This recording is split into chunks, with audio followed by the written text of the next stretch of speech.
하나님 아버지 감사합니다. 이곳에 우리들을 불러주시고 함께 기도하게 해주신 것을 너무나 감사합나이다. 기도를 통하여 하나님 앞에 더욱더 가까이 나아갈 수 있는 우리 믿음의 사람들이 되게 하여 주시고, 또 말씀을 통하여 우리가 말씀에 더욱더 순종하는 귀한 믿음의 사람들이 되게 하여 주시기를 간절히 바랍나이다. 말씀을 통하여 하나님을 더욱더 알아가게 하여 주시고 하나님과 늘 동행하는 삶으로 우리가 살아가게 하여 주시기를 간절히 바라옵나이다.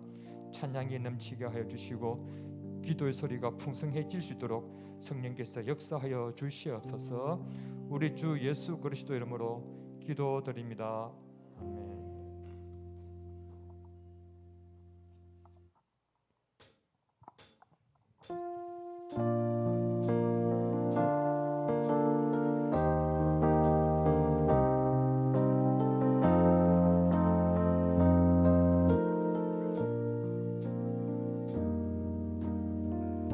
하나님 한 번도 나를 실망시킨 적 없으시고 언제나 공평과 은혜로 나를 지키셨네. 하나님 한 번도 하나님 한 번도 나를 실망시킨 적 없으시고 언제나 공평과 은혜로 나를 지키셨네.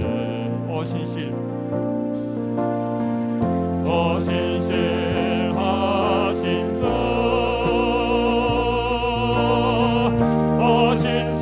신실하신 주, 내 나를 떠나지도 않으리라. 내 나를 버리지도 않으리라. 약속하셨던 주님, 그 약속을 지키사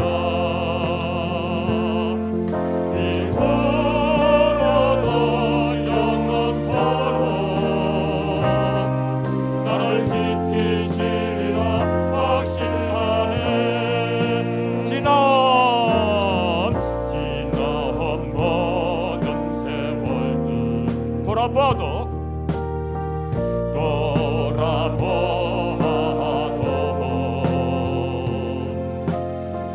그 어느 것 하나 주의 손길 안 미친 것 전혀 없네. 감사합니다. 지나온 것들, 지나온 모든 세월들 아멘. 돌아보아도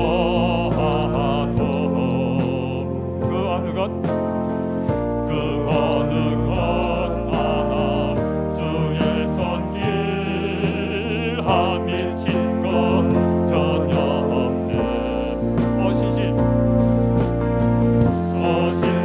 신실하신 주,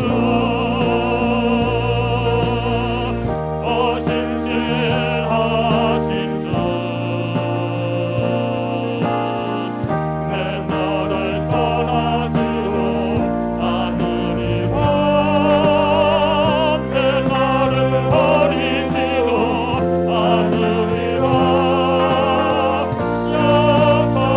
약속하셨던 주님, 그 약속을 지키사 이후로도 영원토록 나를 지키시리라 하신 하나님 한 번도 하나님 한 번도 나를 실망시킨 적 없으시고 언제나 공평과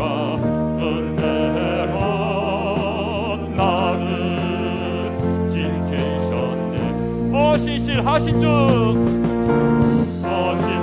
오신칠하신 주 오신칠하신 주 내 너를 떠나지도 않으리라 내 너를 버리지도 않으리라 약속하셨던 주님 그 약속을 지키사 이후로도 영원토록 나를 지키시리라 하시나니 지나온 모든 세월들 지나온 모든 세월들 아멘 돌아보아도 그 어느 것 하나 주의 손길 안 미친 것 전혀 지나온 모든 세월들 지나온 모든 세월들 아멘 돌아보아도 그 어느 것 하나 주의 손길 안 미친 것 전혀 없네 오신칠하신 주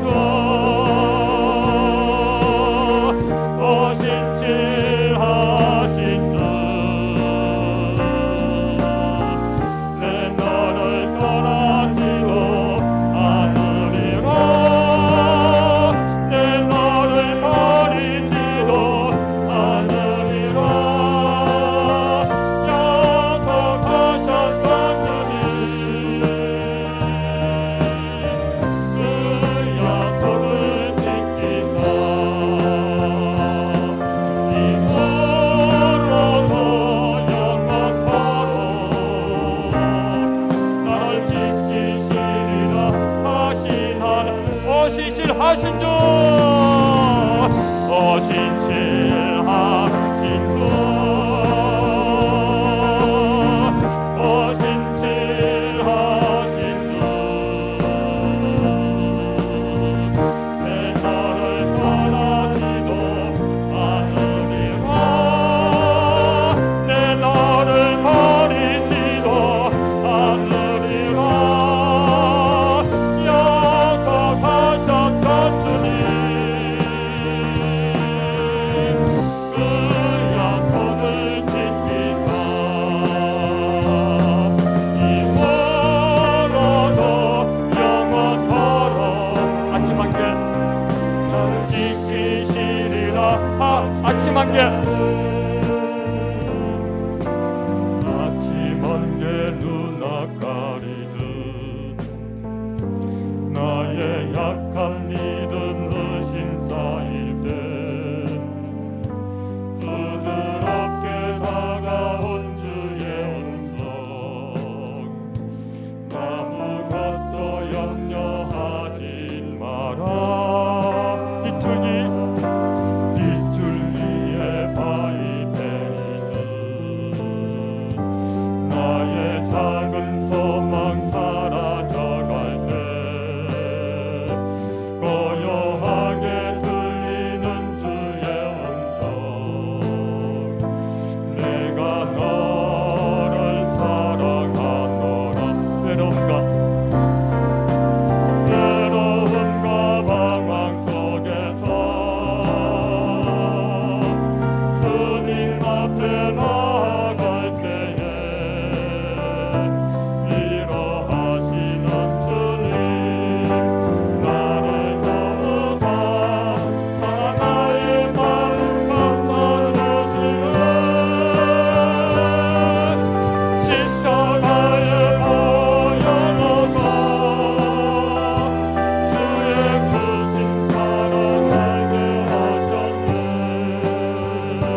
합니다. 아침 안개 눈앞 가리는 나의 약한 믿음 의심 쌓일 때 부드럽게 다가온 주의 음성 아무것도 염려하지 마라 빗줄기에 바위 데이는 나의 작은 소망 사라져갈 때 고요하게 들리는 주의 음성 내가 너를 사랑한 자 힘차게 외로움과 방황 속에서 주님 앞에 나아갈 때에 위로하시는 주님 나를 도우사 상한 나의 마음 감싸주시네 십자가의 보혈로서 주의 크신 사랑 알게 하셨네 주님께 감사하리라 언제나 주님께 감사해 외로움과 방황 속에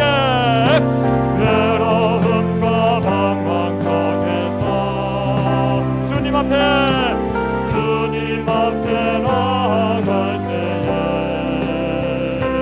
위로하시는 주님 나를 도우사 상한 나의 마음 감싸주시네 십자가의 보혈로서 주의 크신 사랑 알게 하셨네 주님께 감사하리라 언제나 주님께 감사해 아멘. 드럼 다 같이 박수.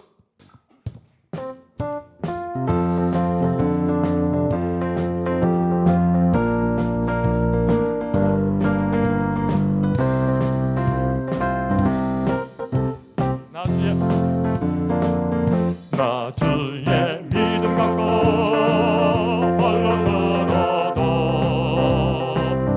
나 주의 믿음 갖고 노래 부르네 높은 구름 몰아치고 하늘 덮어도 나 주의 믿음 갖고 신실한 챔네 주는 내 친구 진실한 친구 세상 끝까지 주를 믿으리 폭풍 구름 몰아치고 하늘 덮어도 나 주의 믿음 갖고 실망치 않네 내 주는 선한 목자 내 주는 선한 목자 나를 인도해 사망의 골짜기로 다닐지라도 주님께서 나의 길을 인도하시네 나 주를 따라가리 언제까지나 주는 내 목자 주는 내 목자 선하신 목자 어디 가든지 함께 하시네 주님께서 나의 길을 인도하시니 나 주를 따라가니 언제까지 내가 주의 처음부터 나 주의 믿음 갖고 아멘 홀로 걸어도 나 주의 갖고 노래 부르네. 높은 구름 몰아치고 하늘 덮어도 나 주의 믿음 갖고 실망치 않네. 주는 내 친구, 진실한 친구, 세상 끝까지 주를 믿으리. 폭풍 구름 몰아치고 하늘 덮어도 나 주의 믿음 갖고 실망치 않네. 내 주는 선한 목자, 내 주는 선한 목자, 나를 인도해. 사망의 골짜기로 연밀지라도 주님께서 나의 길을 인도하시니 나 주를 따라가리. 언제까지나 주는 내 친구, 주는 내 목자, 선하신 목자, 어디 가든지 함께 하시네. 주님께서 나의 길을 인도하시니 나 주는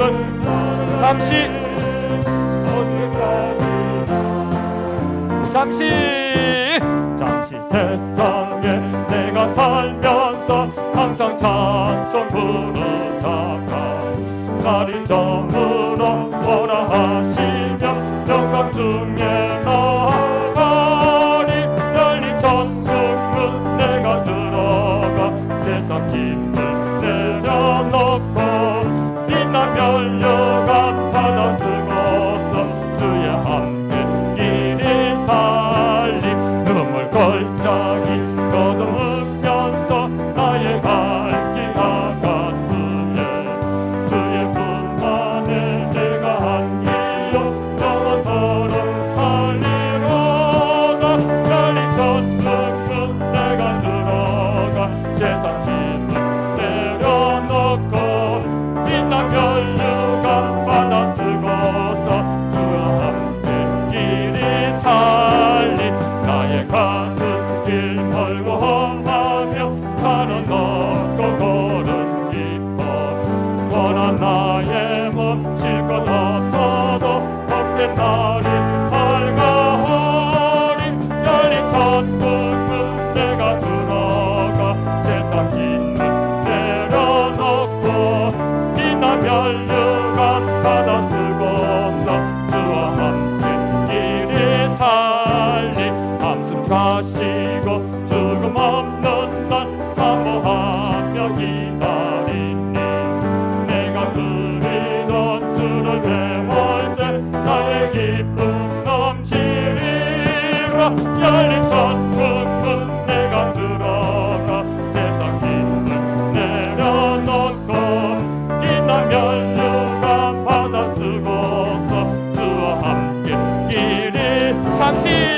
잠시 세상에 내가 살면서 항상 찬송 부르다가 날이 저물어 오라 하시며 영광 중에 나가리.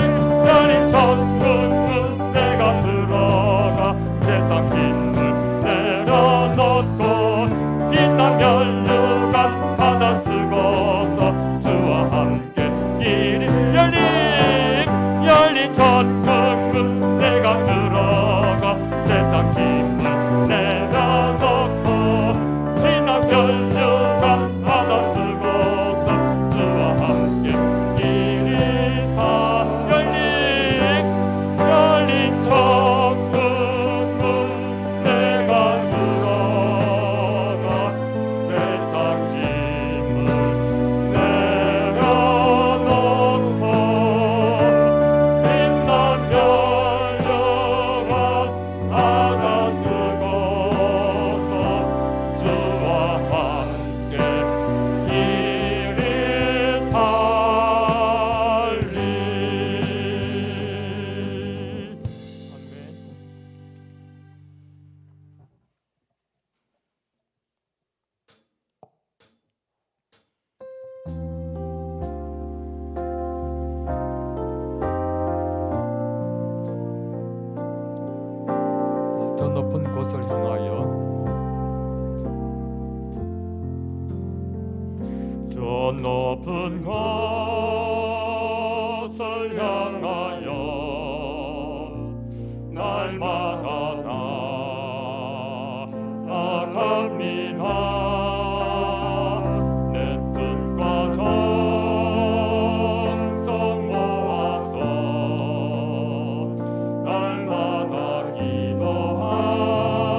처음부터 저 높은 곳을 저 높은 곳을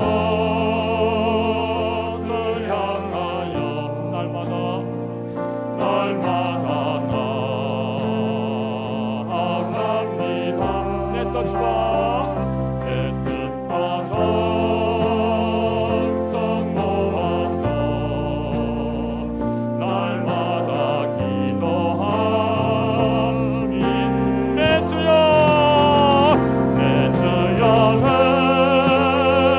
맘 붙드사 그곳에 있게 하소서. 그것은 나 사랑이 언제나 넘치오니 괴로움과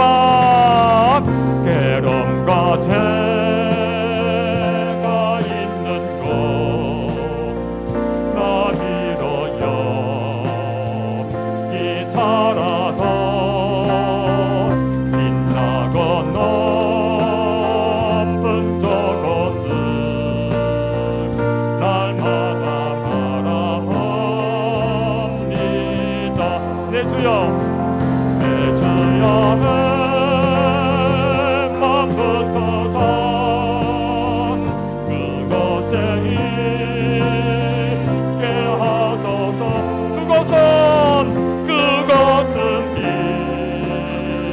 나 사랑이 언제나 넘치오. 내 주여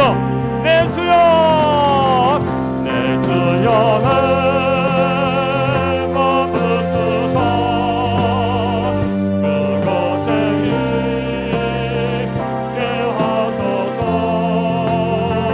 그것은 나 사랑이 언제나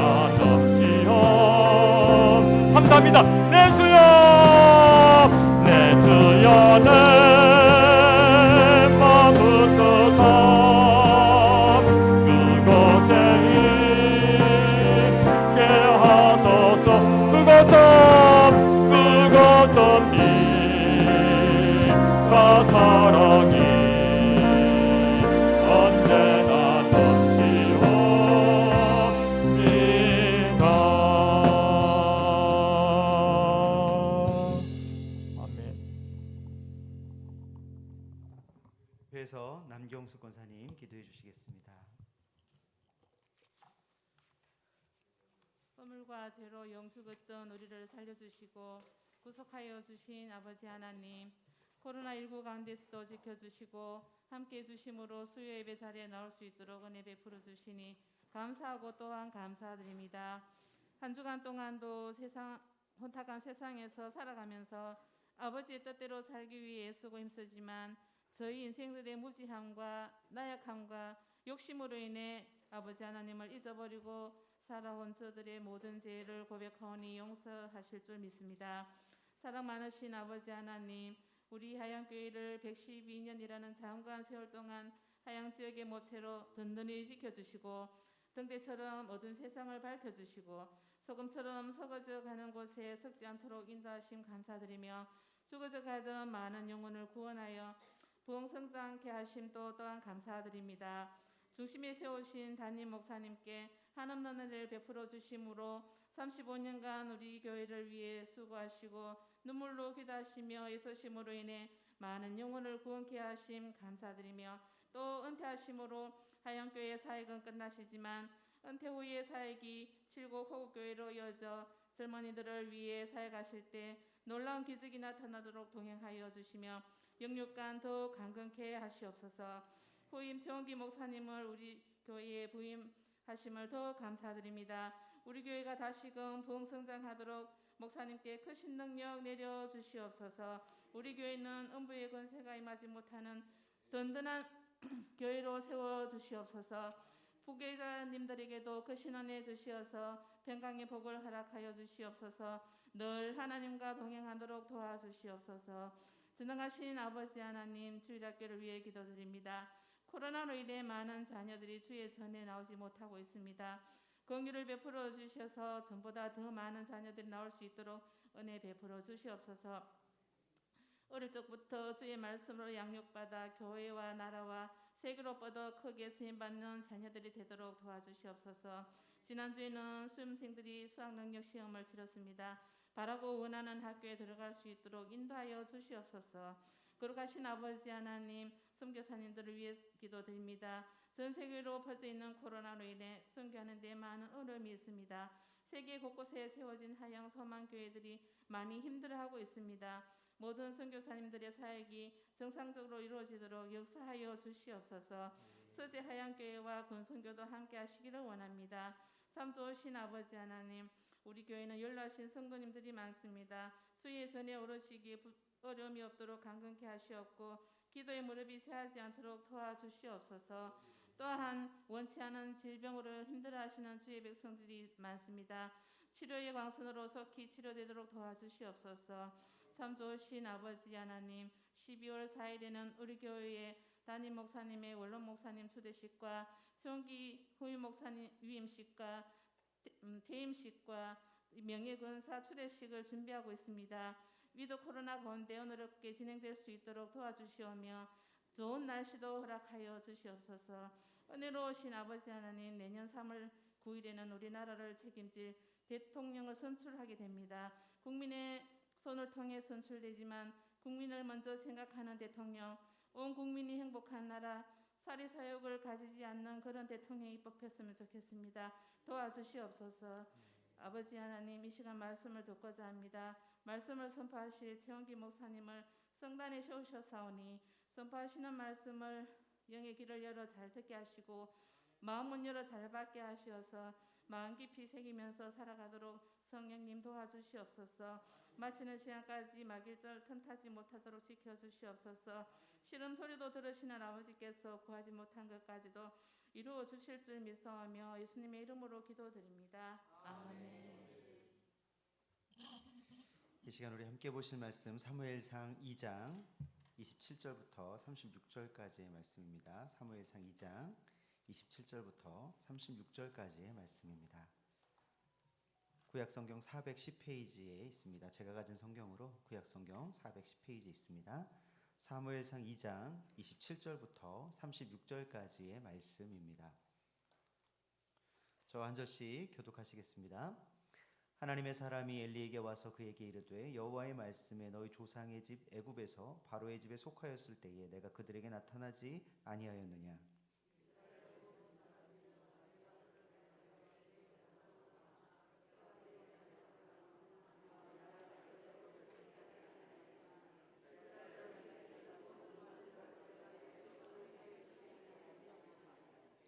너희는 어찌하여 내가 내 처소에서 명령한 내 제물과 예물을 밟으며 내 아들들을 나보다 더 중히 여겨 내 백성 이스라엘이 드리는 가장 좋은 것으로 너희들을 살찌게 하느냐.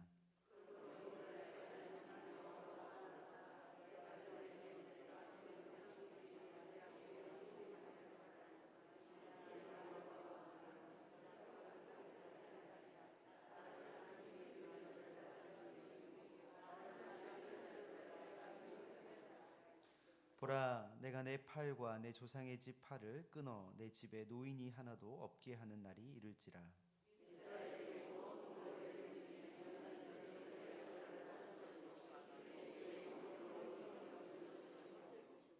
내 제단에서 내가 끊어버리지 아니할 내 사람이 내 눈을 쇠잔하게 하고 내 마음을 슬프게 할 것이요 내 집에서 출산되는 모든 자가 젊어서 죽으리라.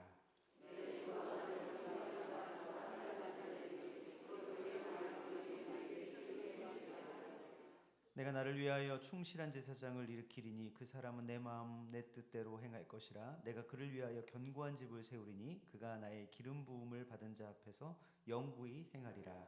그리고 내 집에 남은 사람이 각기 와서 조각과 떡 한 덩이를 위하여 그에게 엎드려 이르되 청하는 내게 제사장의 직분을 하나 맡겨 내게 떡 조각을 먹게 하소서 하리라 하셨다 하니라.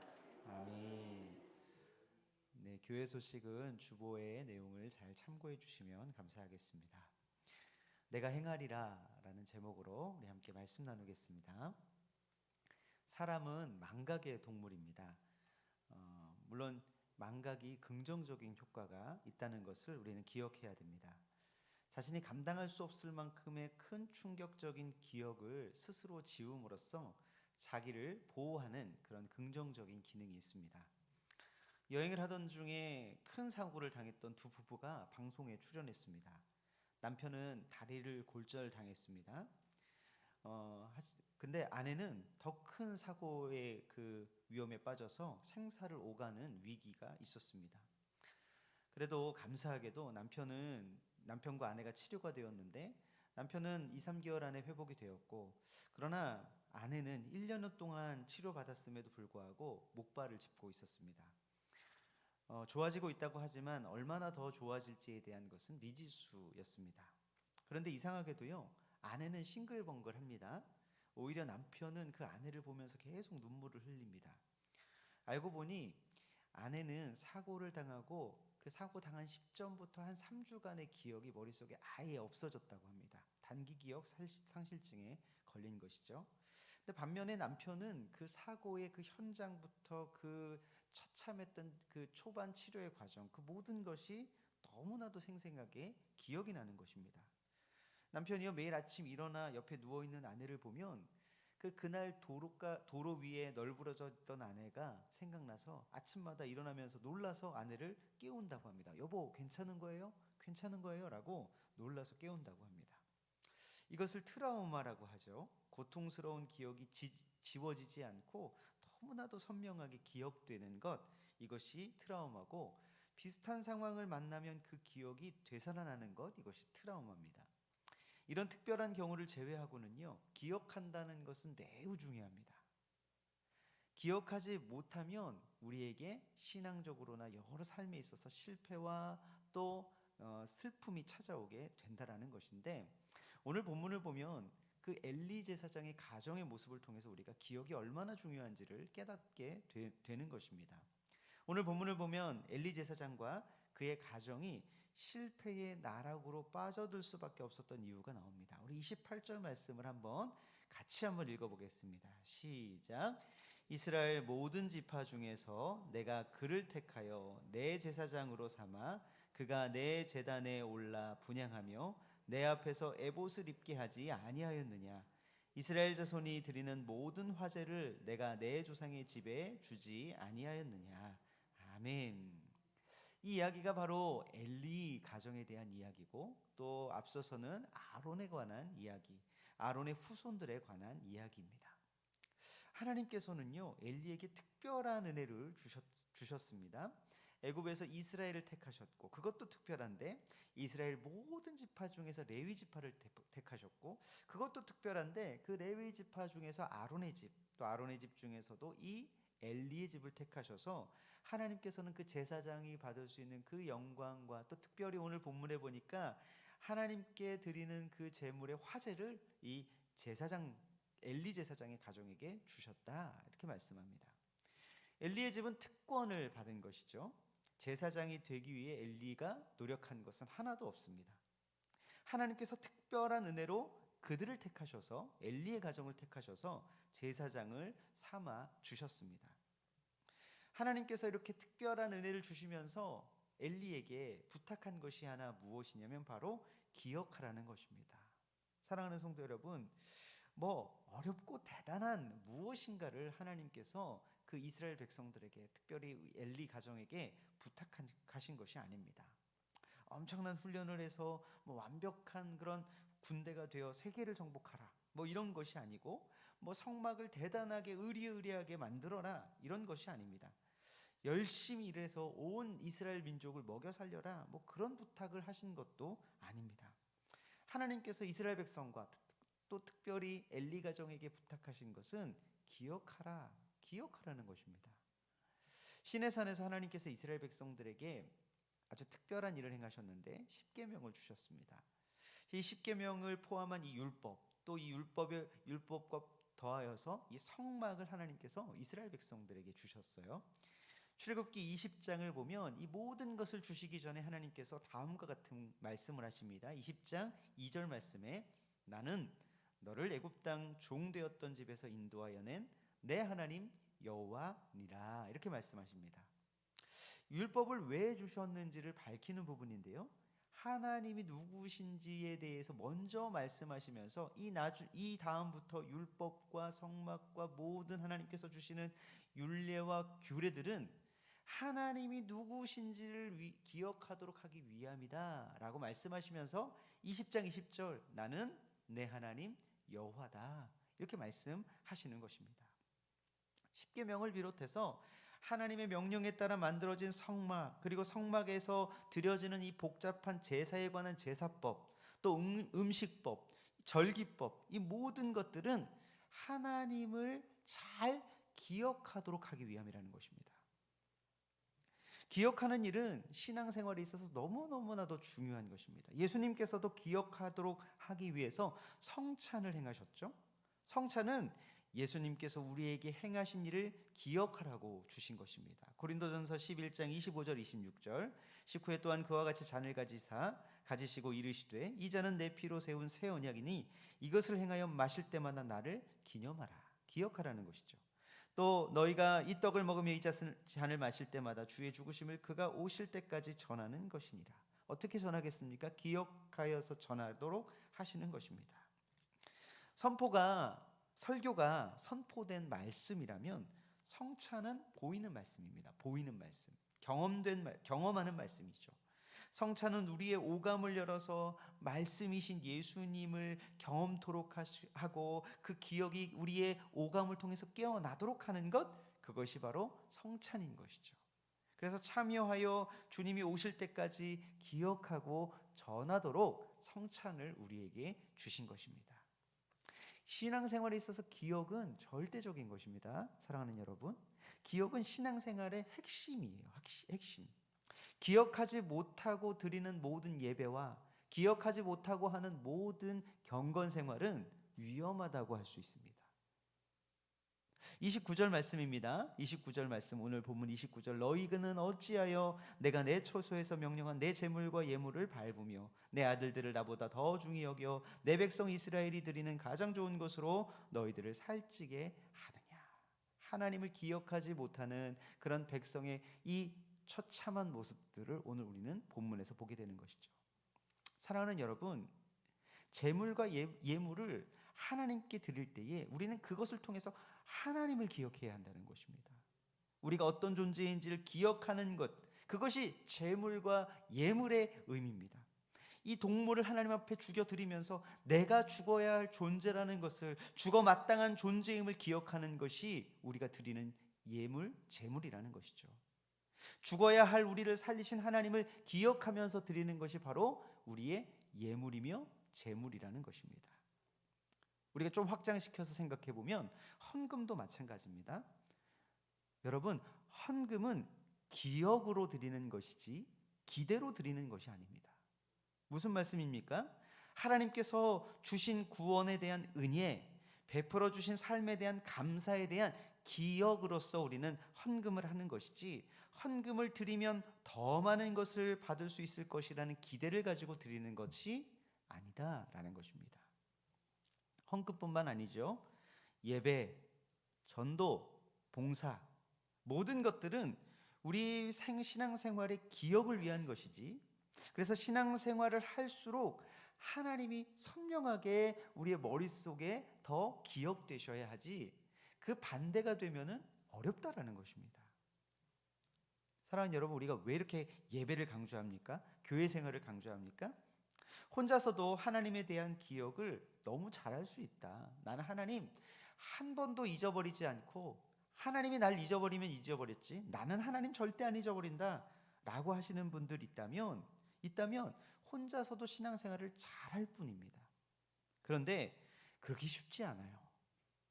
혼자 있으면 자연스럽게 하나님을 기억할 수 있는 가능성이 떨어지게 되어 있습니다. 선교제에 나가 있는 선교사님들이 제일 힘든 것이 무엇인 줄 아십니까?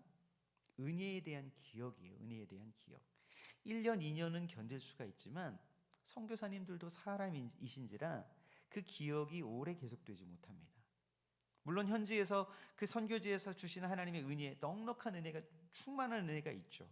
하지만 5년, 10년, 20년 시간이 갈수록 은혜에 대한 그 기억이 희미해지게 되어 있습니다. 그래서 필요한 것이 안식년이고 쉼이고 회복의 시간인 것이죠.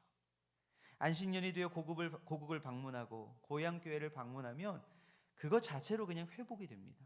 그냥 교회 예배당, 내가 어린 시절부터 내가 선교사로 파송되기 전 예배드렸던 그 예배당만 들어와도 눈물이 나고, 날 위해 기도해 주시는 그 성도님 한 분 한 분만 봐도 그냥 눈물이 나는 것이죠.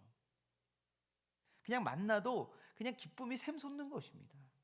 왜 그럴까요? 무엇 때문일까요? 기억 때문입니다. 기억. 함께 공유하고 있는 기억. 그것 때문인 것이죠. 온몸이 기억하는 것입니다. 내가 은혜 받았던 교회, 성도들, 나를 위해 기도하고 있는 목사님, 장로님, 집사님, 권사님, 이 모든 것들을 기억하는 것만으로도, 기억의 촉수를 자극하는 것만으로도 회복이 된다는 것입니다. 혼자 신앙생활 한다는 건 쉬운 일이 아니에요. 그래서 공동체가 중요하고 공적 예배가 중요하고 함께하는 시간이 중요하다는 것이죠.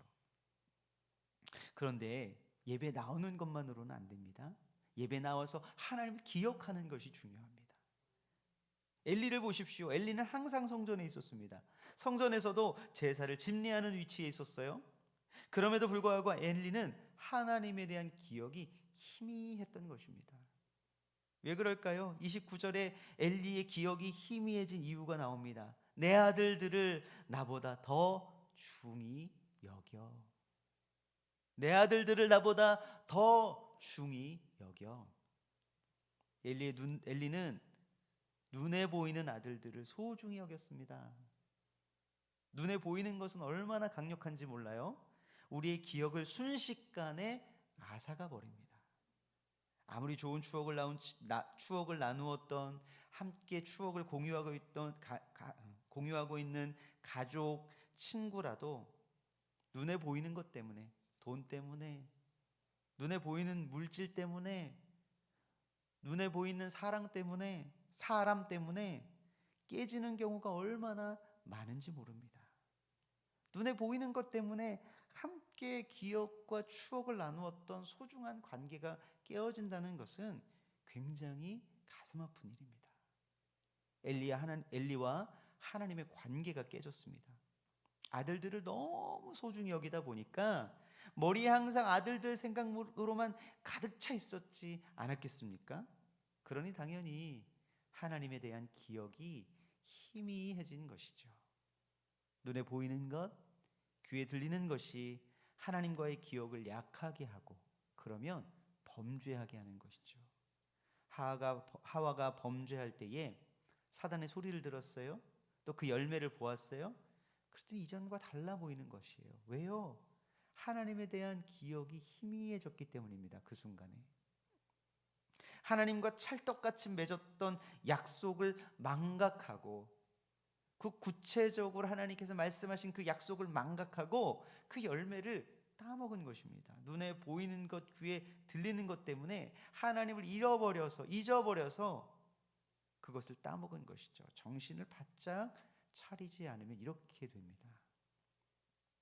30절 마지막 부분을 보면, 나를 존중히 여기는 자를 내가 존중히 여기고 나를 경멸하는 자를 내가 경멸하리라.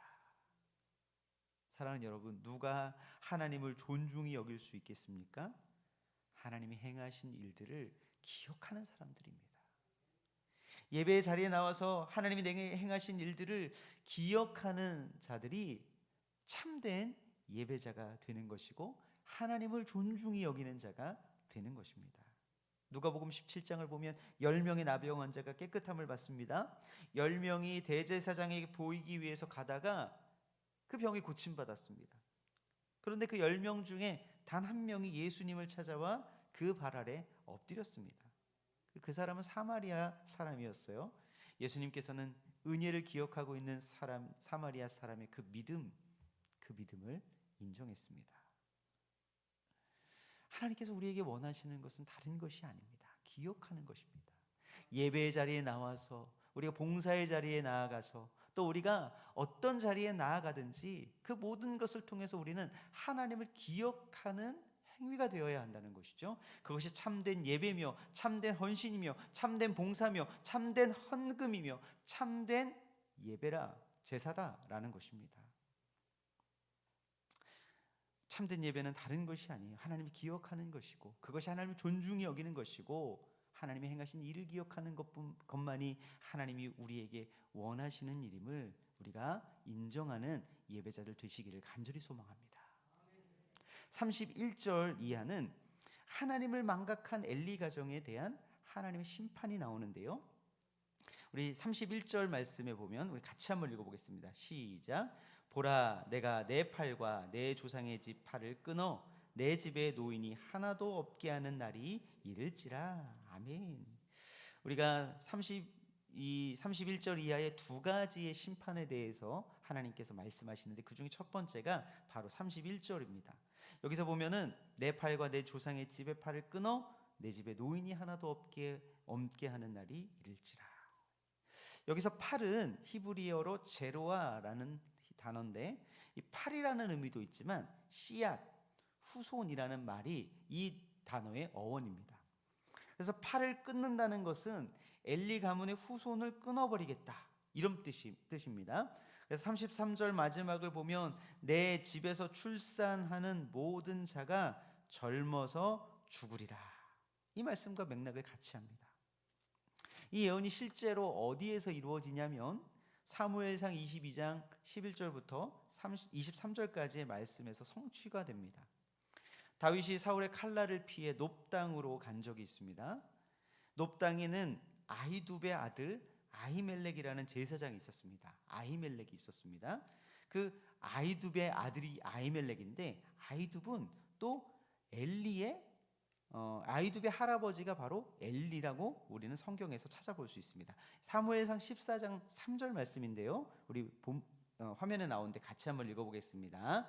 아히야는 에봇을 입고 거기 있었으니 그는 이가봇의 형제 아히두베의 아들이요 비느하스의 손자요 실로에서 여호와의 제사장이 되었던 엘리의 증손이었더라.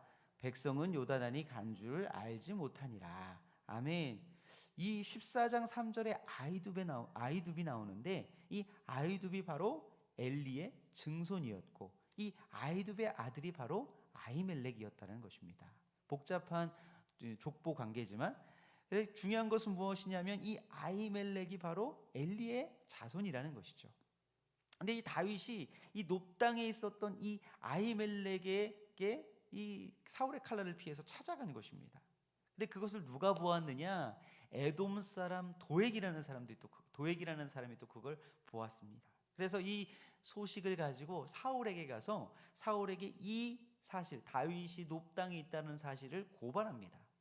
이 소식에 화가 난 사울은 놉당으로 다윗을 찾아오죠. 근데 다윗은 이미 블레셋으로 도망가고 없습니다. 놉당에 와서 제사장들에게 다윗을 왜 숨겨주었냐 추궁을 합니다. 이때 이 제사장들이 다윗을 숨겨준 것에 화가 나서 이 사울은 이 놉당에 있는 제사장들을 엘리의 후손들을 모두 하루아침에 다 죽여버리는 그 칼날로 죽여버리는 일을 합니다. 엘리의 후손들이 젊어서 다 죽게 된다는 심판의 말씀이 이렇게 사무엘상 22장에서 이루어지는 것입니다. 물론 아히멜렉과 그의 후손들이 과연 무슨 잘못을 했는가 질문할 수 있습니다. 단지 다윗을 받아줬을 뿐이고 다윗과 그 함께한 자들에게 진설병을 주고 잘 대해준 것뿐이 없습니다. 더욱이 22장의 내용을 보면요, 사울이 놉당의 그 아히멜렉을 찾아왔을 때 다윗에 대해서 아주 바른 말을 합니다. 아주 바른 말을 하고 이 제사장들이 과연 이렇게 다 죽어야 하는가라는 생각이 들 정도로 이 아히멜렉이 너무나도 분명하고 판단력 있게 모든 상황들을 처리해가요. 이거 너무하다는 생각이 성경을 읽으면서 들었는데 말씀을 묵상하며 오히려 한번 반대로 생각해봤습니다. 반대로 하나님께서 엘리 가문의 명예를 지켜준 것이 아닌가. 다윗을 도움으로써 엘리의 후손들이 한날의 목숨을 잃어버리는 비극을 경험했지만 마지막만큼은 그 가문의 그 제사장들의 그 마지막만큼은 하나님께 쓰임 받았다는 것이 아마 위로가 되지 않을까라는 생각들을 해보았습니다. 그래서 이 2장 31절 내 팔과 내 조상의 집의 팔을 끊어서 후손이 없게 하겠다라는 이 예언의 말씀이 바로 사무엘상 22장에서 성취된 것이고, 또 두 가지 심판 중에 한 가지가 성취된 것이고요, 또 한 가지 심판이 오늘 무명의 선지자를 통해서 예언되는데, 두 번째는 33절에 나옵니다. 우리 33절 말씀을 읽는데요, 성경에 우리 오늘 성경보다는 쉬운 성경으로 읽는 것이 더 이해가 잘 돼서 제가 쉬운 성경 한번 가지고 와봤는데요, 화면에 본문에 나온 쉬운 성경의 말씀 한번 같이 읽겠습니다. 나는 한 사람을 남겨놓아 내 제단에서 제사장으로 일하게 할 것이다. 그러나 그 사람은 너의 눈을 멀게 하고 너의 가슴을 아프게 할 것이다. 아멘. 한 사람에 대한 이야기가 33절에 나옵니다. 높당에 있었던 엘리의 후손들이 다 죽을 때에 딱 한 사람 도망친 사람이 있습니다. 그 도망친 사람이 누구냐면 아히멜렉의 아들 아비아달이었습니다. 아비아달이라는 이름은 많이 들어보셨죠? 다윗에게로 그가 도망가서 다윗의 통치 기간 동안 쓰임 받았던 그런 제사장이 바로 아비아달입니다.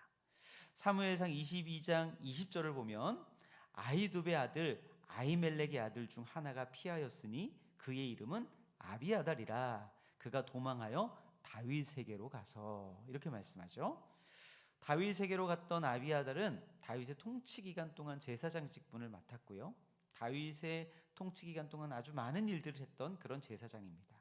그런데 그가 다윗의 말년에 솔로몬이 즉위하기 직전에 그가 큰 실수를 합니다. 그 실수는 무엇이냐면 왕위 계승이 이루어질 때에 다윗의 넷째 아들 아도니아가 자신이 왕이 되려고 합니다. 그때 왕이 되려고 할 때 이 요압이라는 사람과, 다윗의 충신이었죠, 요압이라는 사람과 이 아비아달을 세워 왕위를 찬탈하려고 합니다.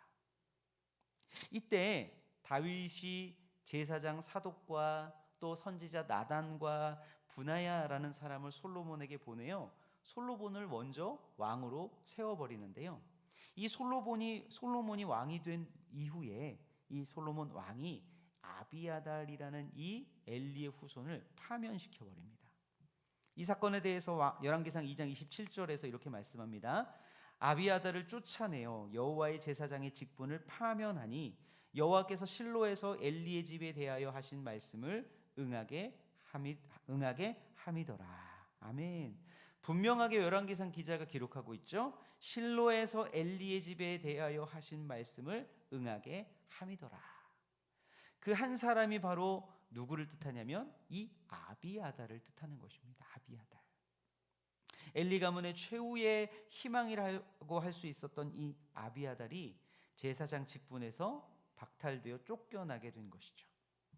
이 아비아달 이후로 엘리 제사장 가문은요, 역사 속으로 사라집니다. 역사 속으로 사라져 버려요. 이후 이스라엘의 제사장의 역할은 사독이라는 그 제사장, 아까 솔로몬의 왕위를 도왔던 제사장이죠. 이 사독 제사장의 후손들이, 그 사독 계열의 제사장이 맡아서 이 대제사장의 역할들을 수행합니다. 이 모든 심판에 대한 예언, 이 예언이 성취된 것을 우리는 이스라엘 역사 속에서 이렇게 면면히 살펴보게 되는 것이죠. 엘리 가문의 몰락, 이것을 하나님께서는 예언하셨고, 그렇지만 하나님께서는 거기서 끝나는 것이 아니라 내가 충실한 제사장을 세울 것이다, 이렇게 말씀합니다. 35절 말씀, 내가 나를 위하여 충실한 제사장을 일으키리니 그 사람은 내 마음 내 뜻대로 행할 것이라. 내가 그를 위하여 견고한 집을 세우리니 그가 나의 기름 부음을 받은 자 앞에서 영구히 행하리라. 사랑하는 여러분, 충실한 제사장이 어떤 사람이라고 본문이 말씀합니까? 하나님의 마음, 하나님의 뜻대로 행하는 사람이다. 내 마음대로 하고 내 뜻대로 하면서 이것이 하나님의 마음이야, 이것이 하나님의 뜻이야, 이렇게 말하면 안 된다는 것이에요. 내 마음을 말하면서도 하나님의 마음이라고 말하는 것, 내 뜻을 말하면서도 하나님의 뜻이라고 말하는 것은 이것은 엘리 가문에 있었던 고질적인 문제입니다. 앞으로 소개될 사무엘상을 읽어가면서 소개될 사건 중에 하나가 바로 블레셋과의 아벡 전투인데요. 이 아벡 전투에서 우리는 이 엘리 가문의 이 고질적인 문제들을 우리는 낱낱이 보게 됩니다. 사랑하는 여러분, 우리는 내 말을 하면서 하나님의 말이라고 하면 안 됩니다. 내 뜻을 말하면서 하나님의 뜻이라고, 내 마음을 말하면서 하나님의 마음이라고 하면 절대 안 된다는 것입니다. 말씀을 전하는 이 설교자도 마찬가지입니다. 하나님의 마음, 하나님의 뜻을 알려주기 위해서 설교를 하는 것입니다. 제 생각을, 제 마음을, 제 뜻을 여러분들에게 전달하기 위해서 제가 이 자리에 서는 것이 아닙니다. 말씀은 하나님의 마음을 전하는 그런 자리인 것이죠. 말씀을 통해서 제가 여러분들을 설득하는 것 아닙니다. 말씀을 선동하는 것도 아닙니다. 토크 콘서트 같은 것은 더더욱 아닙니다. 울리고 웃기고 카타르시스를 느끼게 하고 뭐 그런 토크 콘서트는 더더욱 아니라는 것이죠. 설교는 하나님의 마음을 전하는 자리고, 이 강단은 하나님의 뜻이 선포되어지는 곳입니다. 그래서 설교를 듣는 우리 성도님들은 하나님의 마음에, 하나님의 뜻에 귀를 기울이는 시간으로 삼으셔야 한다는 것이죠. 설교자에게도 유혹이 있습니다. 잘하고 싶은 유혹이 있습니다. 설교를 잘하고 싶습니다. 뭐 유명 설교자들처럼 잘하고 싶죠. 소위 말해서 설교를 또 죽을 쓰는 날이 또 있습니다. 뭐 성도들도 알고 목회자도 아는 그런 설교를 죽을 쓰는 날이 있는데, 그런 날이면 지구 반대편으로 도망가고 싶습니다. 이민 가고 싶고 다른 나라로 가서 살고 싶은 그런 마음이 마음속에 가득합니다. 그럼 모든 감정들을 제가 자세히 살펴보면 은근히 나를 드러내고 싶은 마음이 있는 것이죠. 내 자신을. 그래도 성도님들이 목사님 설교 좋았어요, 은혜 받았어요, 뭐 이런 말 듣고 싶은 그 모든 것 자체가 그 마음 가운데 나를 드러내고 싶은 마음이 그 안에 내재되어 있는 것입니다. 그런데 설교는 그런 것이 아니에요. 하나님의 마음을 그대로 전하는 것이 설교입니다. 때로는 거칠죠. 때로는 부담스럽죠. 때로는 졸립니다. 그리고 때로는 용기가 나고 격려가 되는 말씀, 그런데 그 말씀들을 그대로 전해야 됩니다. 가공을 하거나 한 말씀 한 톳이라도 내가 바꾸어서 전하면 그것은 내 뜻을 전하는 것이고 내 마음을 전하는 것입니다. 성도들의 삶도 마찬가지입니다. 성도님들은 왕 같은 제사장이죠. 얼마나 큰 찬사요, 하나님의 선물이 이 왕 같은 제사장이라는 그런 말씀일까요? 그런데 거기는 책임이 따릅니다. 충실한 제사장으로서, 충실한 성도로서 자신의 생각을 말하면 안 돼요. 자신의 생각을 말하면 안 되고 하나님의 생각을 말해야 돼요. 그래서 말할 때 정말 하나님이 하시는 말씀인지 다시 한 번 더, 또 한 번 더 필터링을 거쳐서 그렇게 말해야 한다는 것입니다. 목적을 가지고 말씀을 이용해서는 더더욱 안 되죠. 특히 자녀 교육할 때 우리는 말씀을 이용해서 자녀를 움직이려고 할 때가 있습니다. 아니요, 그래서는 안 됩니다. 자연스럽게 하나님의 말씀을 나누다 보면 그 결론에 이르는 것 괜찮지만, 목적을 가지고 어떤 자신의 뜻을 성취하기 위해서 말씀을 전하게 하는 것, 위험한 것입니다. 충실한 제사장, 그 제사장은 1차적으로는 사무엘을 의미하죠. 사무엘은 하나님의 마음과 뜻에 집중해서 사역을 했던 그런 사람이었습니다. 3장으로 가면 사무엘을 하나님께서 부르시죠. 그때 사무엘이 여호와여 말씀하옵소서, 주의 종이 듣겠나이다. 여기서 듣겠다는 것은 하나님의 말씀을 마음에 두고 그 말씀에 순종하겠다는 그런 의미죠.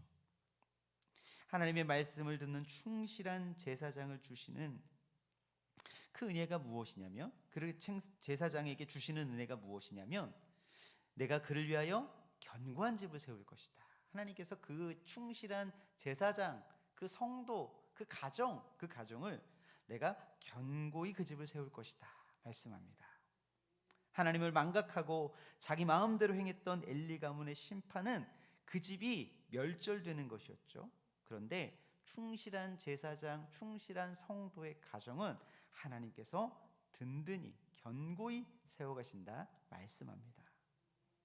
31절 32절을 보면요, 오늘 이런 말씀이 나옵니다. 노인이 하나도 없게 하는 날이 이를지라. 노인이 없을 것이다. 이 말이 2번씩이나 반복합니다. 노인이 없을 것이다 라고 하는 말씀 2번씩이나 반복해요. 고대 근동 사회에서 이 노인은 권위와 힘의 상징이었고요, 또 현자, 그러니까 조언을 베풀고 또 충언을 해줄 수 있는 현자일 뿐 아니라 실질적으로 조직을 움직이는 핵심 세력이 바로 이 노인이었습니다. 족장이라든지 아니면 추장이라든지 이런 사람들이죠. 노인이 없어진다는 의미는요, 대가 끊긴다 그런 의미뿐만이 아니라 그 집이 아주 미약한 가문이 된다, 연약한 가문이 된다는 것입니다. 사랑하는 여러분, 그거 아십니까? 믿음의 가정을 보면 견고함이 느껴져요. 단단함이 느껴집니다. 어르신들이 믿음으로 그 자녀손들을 정말 하나님 앞에서 믿음으로 키워낸 그런 가정, 3대, 4대가 함께하는 가정들을 보면 견고함이 느껴집니다. 흔들림이 없는 것이 느껴져요. 특히 오늘도 장례식이 있었지만 장례식에 가보면 가정의 분위기가 달라요. 확실히 다릅니다. 복된 가정이라는 느낌이 확 옵니다. 믿음으로 사신 어른들의 영향력이 자녀손들에게까지 전해지는 것을 저는 봐요. 하나님의 마음, 하나님의 뜻을 알아 살아가시던 그 어른들의 삶이 그대로 유산으로 내려가는 것입니다. 교회도 마찬가지입니다. 하얀교회 와서 처음 느낀 것은 참 어르신들이 많다라는 거예요. 그런데 그 어르신들이 많은 것이 얼마나 큰 복입니까? 드러내지도 않으시고 자랑하지도 않으시면서 기도의 자리를 지키시고 또 말없이 섬기시는 그 어르신들이 많은 것이 교회의 정말 큰 복입니다. 물론 교회가 젊은 세대가 많이 와야죠. 그런데 젊은 세대만 있어서는 또 안 됩니다. 어른 성도님들이 계셔야 젊은 세대를 위해서 축복을 빌어주고 사랑을 베풀어주고 또 아낌없이 줄 수가 있는 거예요. 그럴 때 교회는 이 어른 성도님들의 그 넉넉함과 그 포근함 때문에 교회는 따뜻해지게 되는 것이죠. 칼빈은 교회는 어머님의 품이라고 했습니다. 교회가 어머님의 품이래요. 교회가 어머님의 품같이 되려면 따뜻해야 하고 포근해야 합니다. 그런 역할들은 누가 할 수 있겠습니까? 유치원생이 할 수 있겠습니까? 중고등학생들이 할 수 있겠습니까? 그런 역할들은 우리 어른 성도님들이 해주실 수 있는 것입니다. 그래서 오늘 이 충실한 제사장이 세워진 이 사무엘과 또 충실한 제사장이 세워질 그 공동체와 가정과 교회가 정말 따뜻해지고 포근해지는 것처럼 그 어르신들의 그 축복과 그 넉넉함과 그 포근함 때문에 축복을 받는 것처럼 우리 교회도, 하얀교회도 그런 은혜가 넘치기를 간절히 소원합니다. 말씀을 맺겠습니다. 하나님을 기억하는 교회와 가정이 되기를 바랍니다. 예배를 비롯한 교제, 전도, 봉사, 헌신, 헌금, 이 모든 것들이 하나님에 대한 기억을 위한 몸부림이 될 수 있기를 바랍니다. 또한 하나님의 마음과 뜻을 행하여 복된 가정, 또 복된 교회가 되기를 기도합니다. 특히 우리 어르신 성도님들을 통해서 다음 세대가, 청년 세대가 복을 받는 은혜, 그 은혜가 충만하게 가득하게 우리 교회 안에 있기를 간절히 축복합니다. 아멘. 우리 이 시간 함께 찬송가 484장 내 마음의 주여 소망 되소서 우리 함께 찬양하도록 하겠습니다.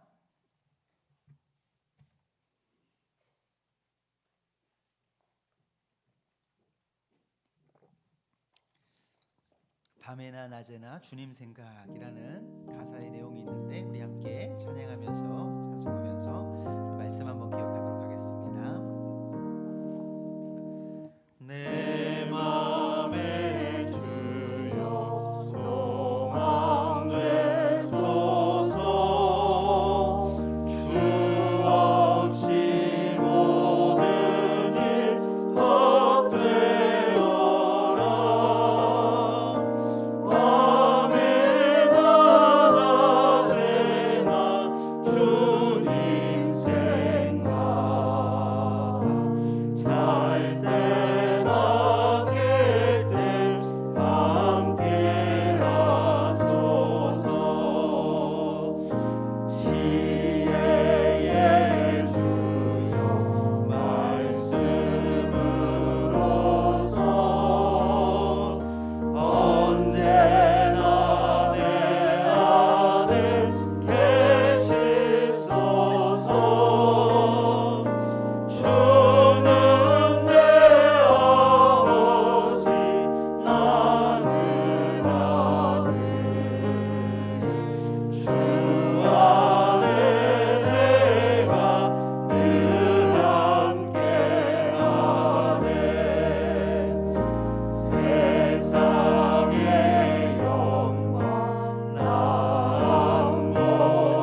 밤이나 낮이나 생각하며 주님의 함께하심을 기억하는 삶 사는 우리 모두가 되기를 간절히 축복합니다.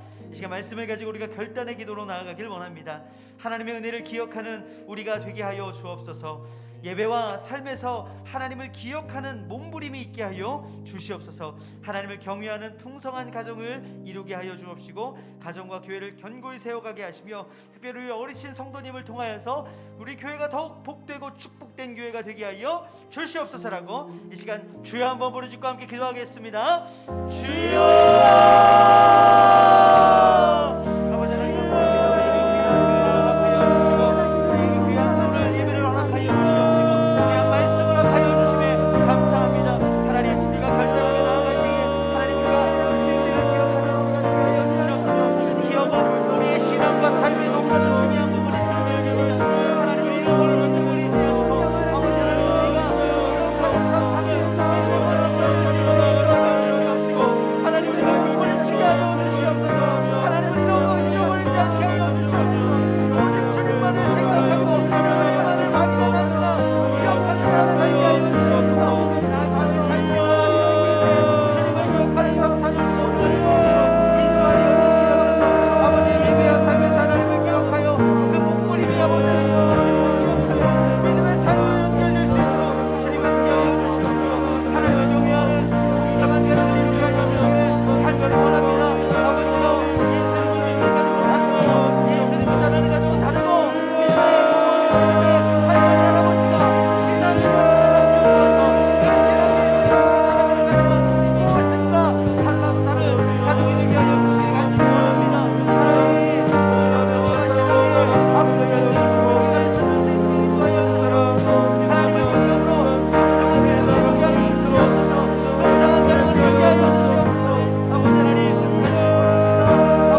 시간 우리 한국 교회를 위해서 기도하겠습니다. 한국 교회 다시 부흥을 허락하여 주옵소서. 소금과 빛으로 세상에 맛을 내고 빛을 내는 성도들이 되게 하여 주옵소서. 이단과 사이비로부터 안전하게 지켜 주옵시고 다음 세대와 청년 세대에게 길이 되고 답이 되는 교회가 한국 교회가 되게 하여 주옵소서라고 이 시간 주여 한번 부르짖고 이 땅에 있는 교회들을 위해서 함께 기도하겠습니다.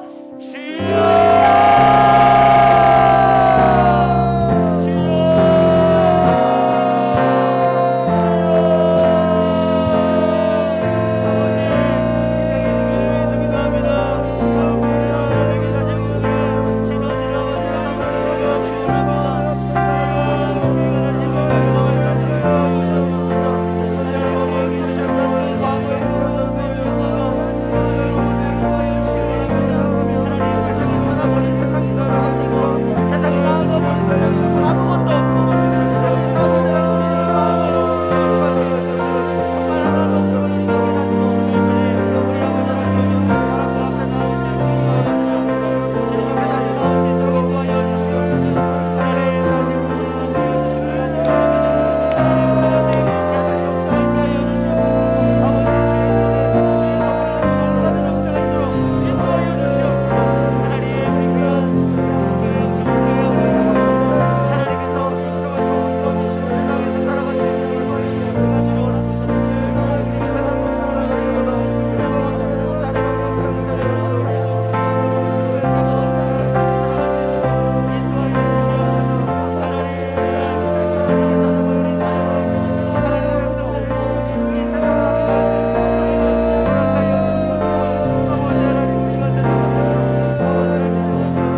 세례식과 위임식과 은퇴식에 온 교우가 기뻐하게 하여 주시옵시고 하나님께 영광이 되는 잔치가 되게 하여 주시옵소서. 군성교 세계 선교를 위하여 그 사역의 지경을 넓혀가는 담임 목사님이 되게 하여 주시옵시고 영육간에 강건함을 더하여 주시옵소서. 또 교역자와 중직자들이 같은 생각 같은 뜻으로 온전하게 합하여 하나 되게 하여 주시옵시고 2022년 헌신된 일꾼들이 세워지게 하여 주시며 사명 감당할 능력들 부어 주시옵소서라고 이 시간 우리 교회를 위해서 하얀교회를 위해서 주여 한번 부르짖고 함께 기도합니다.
선교와 전도를 위해서 함께 기도하겠습니다. 전 세계에 흩어져 있는 하양소망교회가 코로나 상황에서도 든든히 세워져 가게 하여 주옵소서. 파송선교사님, 협력선교사님 비롯하여 후원하고 있는 농어촌 교회와 기관들, 섬기는 사역자들에게 샘물과 같은 은혜를 허락하여 주옵소서. 서재하교회가 구원의 방주로서의 역할을 넉넉히 감당하게 하여 주시옵시고, 군에 있는 젊은 용사들이 예수님을 만나 인생을 변화와 회복을 경험하게 하여 주옵소서라고, 우리 선교와 전도를 위해서 우리 교회가 사역하고 돕고 있는 우리 기관과 단체와 선교자와 선교사님들을 위해서 우리가 주여 한번 부르짖고 함께 기도하겠습니다.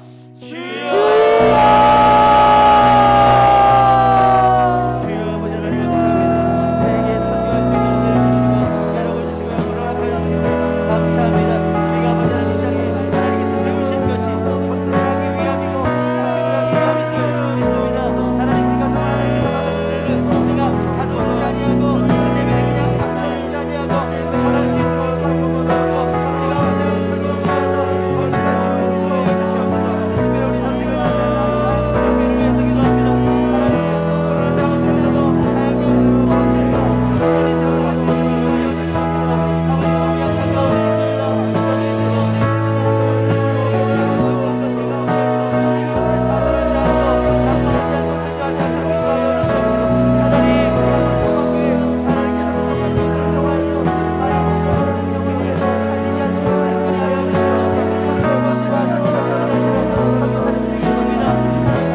주시옵시고, 하나님을 두려워하는 지도자, 하나님을 두려워하는 백성들이 되게 하여 주옵소서. 동성애와 성평등을 조장하는 포괄적 차별 금지법을 막아주시옵시고, 음란한 문화가 사라지게 하여 주옵소서. 전세계에 흩어져 있는 디아스포라 한국인들 믿음을 지키는 파수꾼 역할 감당할 수 있게 해달라고 이 나라와 민족을 위하여서 주여 한번 부르짖고 함께 기도합니다. 주여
코로나의 경제적 물질적 어려움을 우리가 넉넉히 이겨나갈 수 있도록 육신의 연약함으로 투병 중인 성도들, 자녀들의 입시, 주연, 결혼, 출산 문제를 가지고 하나님 앞에 나아가면서 나의 또 우리 가정의, 우리 자녀들의, 또 우리 가족들의 기도 제목을 하나님 앞에 올려드리면서 우리 주여 한번 부르짖고 마지막으로 함께 기도하겠습니다.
말씀을 들으며 하나님께서 우리의 삶에 원하시는 그 뜻과 또 그 계획을 쫓아갈 수 있는 마음 허락하여 주심에 감사합니다. 하나님, 정말 하나님 아버지 앞에 우리가 무릎을 꿇게 하여 주셔서 정말 우리의 삶이 하나님의 것임을 고백할 수 있도록 인도하여 주시옵시고, 내 힘으로, 내 뜻대로, 내 생각으로, 내 계획대로 되는 것이 아무것도 없음을 하나님 앞에 고백하여 오직 하나님께서 하시는 일들만이 완전하게 서는 것을 우리가 고백할 수 있도록 인도하여 주시옵소서. 특별히 이 자리에 정말 하나님 앞에 가지고 나온 기도의 제목들 가운데 묵은 문제들이 있습니다. 하나님께서 그 묵은 누룩과 같은 그 문제들을 해결하여 주시옵시고, 응답되게 하여 주시옵시고, 하나님께서 하셨음을 우리로 하여금 확실하게 보고 경험하고 깨닫고 고백할 수 있는 은혜가 우리 가운데 있도록 주님 허락하여 주시옵소서. 오늘 말씀 주심에 감사합니다. 하나님을 기억하고 잊어버리지 않는 삶 살 수 있도록 인도하여 주시옵시고, 하나님, 그런 가정과 그런 개인과 그런 교회에 하나님의 복이 충만하게 임하여 넘칠 줄 믿습니다. 하나님, 특별히 노년에 우리 어르신들을 하나님께서 축복하여 주셔서 그 그 복된 삶으로 말미암아 자녀손들을 또 교회를 우리 다음 세대를 청년 세대를 축복해가는 일에 마지막까지 쓰임 받는 우리 귀한 어르신들 되도록 은혜 베풀어 주시옵소서. 우리의 기도와 또 우리의 간구를 들으신 주님께 모든 영광 올려드릴 소원하오며 예수님의 이름으로 기도합니다. 아멘. 축도합니다. 우리 주 예수 그리스도의 은혜와 하나님 아버지 놀라우신 사랑하심과 성령의 교통하심이 하나님을 기억하고 또 축복된 삶으로 말미암아 정말 우리 자녀들을 다음 세대를 축복하며 나아가고자 이 자리에 고개 숙인 머리 숙인 주님의 거룩한 백성들 머리 위에 이제부터 영원까지 함께 있을지어다. 아멘.